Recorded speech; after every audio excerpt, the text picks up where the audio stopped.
Our first demo is an example of sensors embedded inside of a prop. Everything you're going to see and hear in this particular demo is all under the influence of this beautifully hand-carved wooden wand.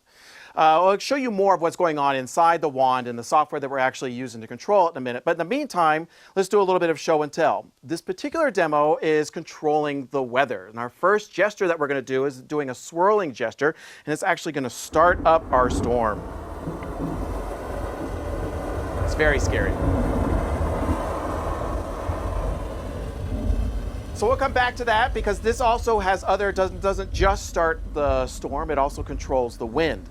Our next gesture, though, is you can't have a storm without controlling the thunder. So if I do an outward thrust, we control the thunder. Note that it is directional. I went to my left first, I'll now go to my right. Basically, I can point in any direction in 360 degrees, and it will actually trigger the thunder in that location. Also, you'll notice that I'm now triggering lights. This is a very simple relationship. Basically, the intensity of the thunder is controlling the intensity of the light. It's a very simple relationship that we've been able to create because all it's doing is analyzing the audio as it's coming out.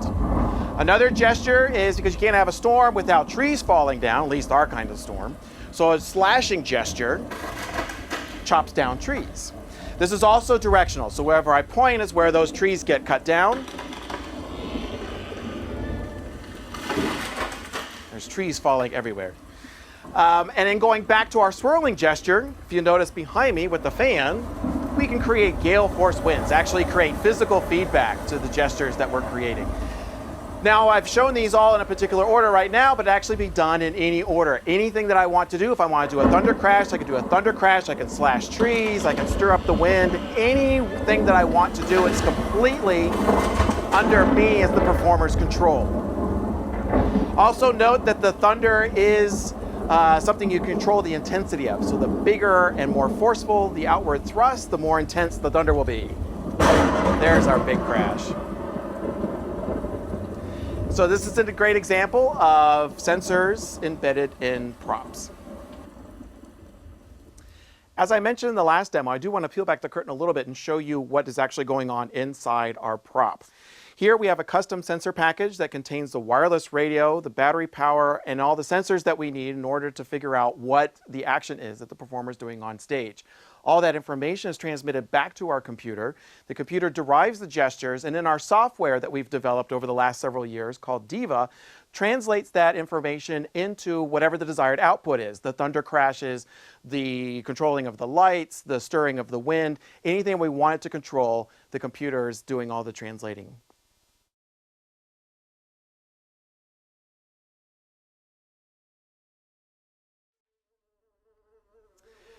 Our next demo gives an example of putting sensors in costumes. We're not using a prop. Instead, I've got everything embedded into this very, very sexy black knit fingerless glove here. Now, right now, I'm working very hard to keep a fly contained that I've just captured in here.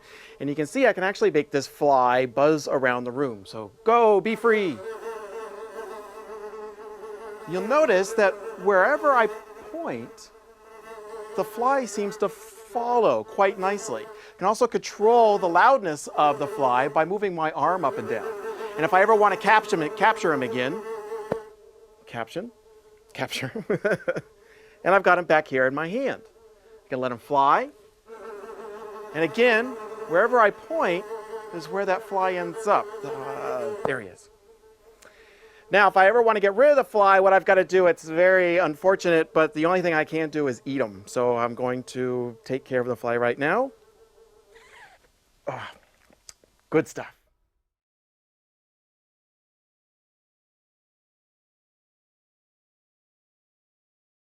This next demo is an example of using RFID. Everybody is talking about RFID, so we thought we'd show you some examples of some of the work that we've been doing. Embedded inside this little tiny rubber ball is a very small scale RFID reader. We're using small scale so there's no confusion as to who's actually holding the ball. And you'll see why we're doing this in a second. So I toss the ball. Ryan. It identifies David. who's actually touching the ball Ryan. at any given time. David. We also put another little tag here just to show that it's not David. scripted in any way. Ryan. Oh, very nice. David. Yay. This is an example of the type of RFID tag we use. You can see that it's very small, so it's very easy for us to embed in costumes and in props. So not only can we use it for the demo that you just saw, we can apply it to just about any other type of application. For instance, the wand demo that we showed you at the top of the show. We can actually put an RFID reader within the wand, tags within different characters within a show, and therefore the wand itself would have different outcomes based on whoever was holding the prop.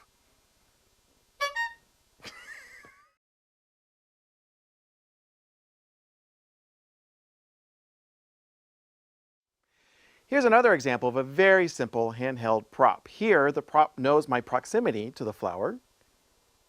As you can see, I'm using that information to scrub through a time-lapse movie of a flower. The other thing it knows is when I'm bending the stem, and I'm using this to actually blur the image, so I can do both at the same time and create a fun little effect.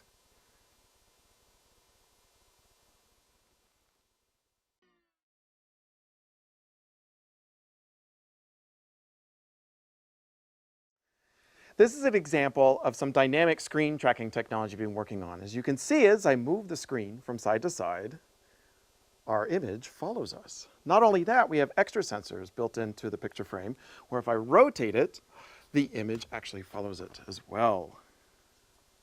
Pretty exciting stuff.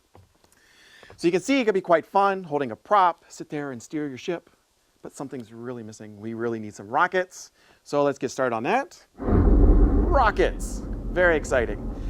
So what I've done here is we've built in some gestures that will allow us to control the thrust. So if I lean back, whoa, we can increase the thrust. And while we're doing it, we can still turn, rotate side to side. And that's our example of dynamic screen tracking.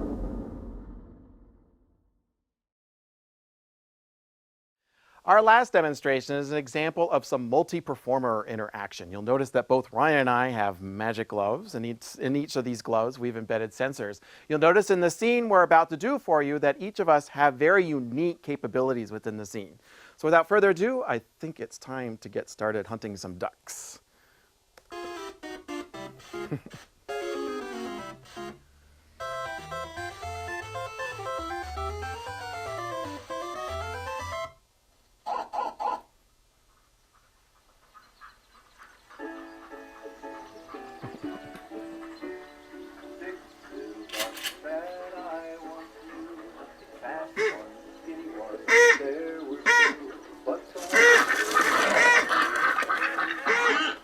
Ah! I think I created a couple of them. Yeah!